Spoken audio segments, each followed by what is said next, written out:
Halo Bapak Gubernur Jawa Barat, sahabat saya KDM.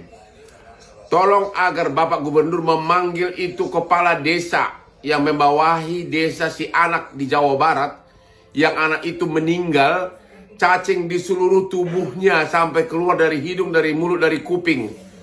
Pasti lingkungan tetangganya pasti tahu itu dan pasti ada lapor ke kepala desa. Kenapa dibiarkan? Itu kepala desa seperti itu tidak memenuhi syarat sebagai kepala desa. Tolong Bapak Gubernur Jawa Barat KDM untuk bertindak tegas. Ya, dana, gimana sih? Kan dana kepala desa ada dari pemerintah pusat. Ya, jadi sekali lagi, Bapak Gubernur Jawa Barat, tolong ditindak tegas kepala desanya, dipanggil. Ya. Download Tribun X sekarang, menghadirkan lokal menjadi Indonesia.